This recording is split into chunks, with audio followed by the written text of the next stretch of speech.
Hai Sobat Kata Cerita, sudah siap dengarkan cerita selanjutnya? Let's go! Episode 1. 10 tahun. Saat ini Amar sudah tumbuh menjadi pria dewasa yang sangat tampan dan juga cool. Namun di balik ketampanan sang kus, dia bersikap dingin dan juga cuek. Saat ini dia berkuliah di salah satu universitas yang ada di kota S. Ia mengambil jurusan kedokteran. Sempat terjadi perdebatan antara Hamis, Naina, dan juga Amar tentang kuliah yang diambil oleh sang putra. Hamis meminta Amar untuk mengambil beasiswa yang ditawarkan oleh Al-Azhar di Kairo sana. Namun alih-alih mengambilnya, Amar malah lebih memilih mengambil kuliah di Indo dan mengambil jurusan kedokteran. Bukan tanpa sebab, Amar menolak permintaan sang ayah. Ia memiliki rencana sendiri yang sudah ia pikir semenjak sekolah SMA. Ia mendapat kabar bila adik yang ia cari selama ini berada di kota S. Itu sebabnya lah ia kekeh ingin melanjutkan kuliah di sana. Ia berpikir bila ia juga memiliki tanggung jawab terhadap adiknya itu. Walaupun mereka beda ibu, namun mereka tetap saudara sebab mereka masih satu ayah. Ia tidak mungkin membiarkan adik satu ayahnya itu terlunta-lunta di luar sana, sementara dirinya hidup berkecukupan di sini. Saat ini Amar sedang termenung di salah satu kursi kantin yang ada di kampusnya itu. Ia mengingat kembali perkataan ibunya yang percaya terhadap dirinya dan memintanya untuk mencari adiknya. Sebab ibunya berpesan, mau itu perempuan ataupun lelaki, tapi kamu tetap bertanggung jawab terhadapnya. Apalagi kalau dia seorang perempuan, bertambahlah tanggung jawabnya sebagai kakak dan juga wali untuk adiknya itu. Tok, tok, tok. Naina mengetuk pintu kamar putranya itu dengan hati-hati. Mar, Uma boleh masuk? Tanya Naina yang masih berdiri di depan pintu sang anak. Klok, pintu kamar terbuka sempurna oleh pemuda tampan tersebut. Kenapa harus bertanya, Uma?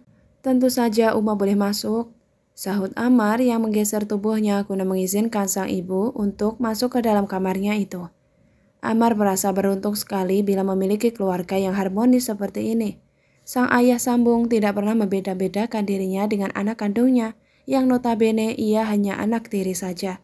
Naina langsung menaruh bokongnya di tepi kasur milik sang putra dan melihat sekeliling kamar Amar yang termasuk rapi untuk ukuran kamar cowok. Dengan segera Amar menghampiri sang ibu dan menaruh kepalanya di pangkuan sang ibu dengan hati-hati. Naina yang melihat itu tersenyum tipis dan langsung mengelus rambut lebat sang putra dengan kasih sayang. Mas, sekarang kamu sudah besar, Uma boleh minta tolong tidak? Tanya Naina dengan hati-hati. Kenapa harus bertanya seperti itu? Tentu saja Uma boleh meminta tolong sama Amar. Selama Amar masih sanggup, Uma. Ucap Amar yang masih betah di dalam pangkuan sang ibu. Naina yang mendengar itu merasa bangga. Ia dan sang suami berhasil mendidik Amar menjadi pria yang baik. Bukan dari cara memperlakukan keluarganya saja, namun juga dari perilaku lingkungan dan akhlak yang tentu saja baik juga. Naina dan Hamis berhasil membuktikan bila Amar tidak menurun sifat dan watak dari sang ayah kandungnya.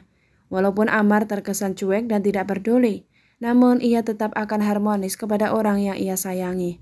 Uma minta tolong, kamu cari adikmu dari Abi Fatir bisa? Sahut Naina. Amar yang mendengar itu tentu saja menggerutkan keningnya dalam-dalam. Namun ia tetap diam, ingin mendengar kelanjutan dari perkataan sang ibu. Tanggung jawabmu bukan hanya kepada Amira dan juga Almaira saja, Mas, tapi juga dengan adikmu dari Abi Fatir. Kita nggak tahu kehidupannya seperti apa. Kamu tetap wali yang sah secara agama terhadap adiknya. Sambung Naina yang menatap mata sang anak dengan sendu. Amar yang mendengar itu hanya bisa menghela nafasnya saja sebelum menjawab perkataan sang ibu. Ia juga sudah berencana untuk melakukan pencarian terhadap adiknya dari sang ayah kandung. Namun ia tidak tahu bila sang ibu ternyata memintanya juga. Tapi kamu jangan kasih tahu adik-adikmu ya. Kamu tahu sendiri kan Amira dan Almaira seperti apa terhadapmu. Ucap Naina lagi yang mengingat kedua anak gadisnya itu. Jangan ngomongin mereka, Uma. Amar bisa sakit kepala kalau ingat tingkah mereka berdua. Decak kesal Amar bila mengingat kelakuan kedua adiknya itu. Naina yang mendengar itu hanya bisa tertawa lirih. Sebab ada sang tingkah kedua anak perempuannya itu terhadap putra sulungnya ini yang memancing emosi sang putra. Tanpa Uma pinta pun, Amar juga berencana mencari keberadaan dia, Uma. Ucap Amar yang kembali mode serius itu. Mas dengar kalau dia berada di kota S, Makanya Mas mau kuliah saja di sana, biar bisa nyari dia dan juga berkuliah juga. Sambungnya lagi. Benarkah? Tanya Naina dengan nada senangnya itu. Iya, sahut Amar dengan yakin. Alhamdulillah kalau begitu. Tapi kamu bisa membagi waktunya antara kuliah dan juga nyari dia? Tanya Naina kembali setelah memikirkan waktu sang putra. Insya Allah Amar bisa, Uma. Sahut Amar yang menggenggam tangan sang ibu dengan lembut. Semoga bisa membuahkan hasilnya, nak. Ucap Naina dengan senyum manisnya. Tapi gimana dengan ayah, Ma? Bukannya ayah meminta aku buat ngambil beasiswa itu? Ucap Amar yang merasa dilema itu. Uma akan bantu, sahut Naina. Ya sudah, Uma mau lihat kedua adikmu yang tukang rusuh itu. Ucap Naina yang berpamitan. Memang, apa yang dilakukan sama bocah itu, Ma? Tanya Amar yang penasaran. Ya biasalah, apalagi kalau bukan bikin dapur Uma seperti kapal pecah. Keluh Naina yang merasa sakit kepala itu. Yang sabar ya, Ma. Ucap Amar yang menahan tawanya itu. Malam harinya semua orang sedang berkumpul di ruang tamu setelah menyelesaikan acara makan malam yang sudah Naina masak itu. Ya, Mas mau bicara? Ucap Amar dengan tiba-tiba. Mau bicara apa, Mas? Tanya Hamis yang memandang anak sambungnya itu. Amar menghembuskan nafasnya berkali-kali guna menetralisir rasa gugup yang menyerangnya saat ini. Amar, mau kuliah di kota S saja ya? Ucap Amar setelah sekian lama terdiam. Hamis yang mendengar itu terdiam sebentar sebelum memberi pendapatnya itu. Bukannya kamu mendapatkan beasiswa di Al-Azhar bukan? Tanya Hamis dengan heran.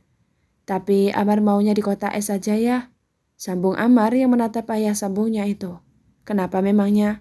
Ucap Hamis. Amar mau kuliah yang dekat saja, biar bisa mantau si dua rusuh itu. Tunjuk Amar dengan matanya pada kedua adiknya yang saat ini sedang asik membuat salad buah sebagai makanan penutup tersebut. Ayah dan Uma masih bisa menjaga mereka kok, sahut Hamis. Biarkan sajalah Bi kalau Amar mau kuliah di kota S. Timpal Naina yang membawa kopi untuk kedua pria tersebut. Tapi kan dek, sayang kalau nggak diambil. Kakak Hamis pada pendiriannya itu. Iya tahu, tapi jangan dipaksakan juga. Toh ilmu bisa dicari di mana saja kan? Sahut Naina. Sementara Amar sendiri hanya diam sambil menyeruput kopi hitam yang dibuatkan oleh umanya itu. Dek, melas Hamis. Mas, jangan memaksa kehendak. Tegas Naina pada sang suami. Ya sudahlah, terserah kalian saja. Pasrah Hamis pada semua orang. Naina yang mendengar itu hanya tersenyum tipis. Sangat berbeda dengan Amar yang seperti mendapatkan angin segar itu.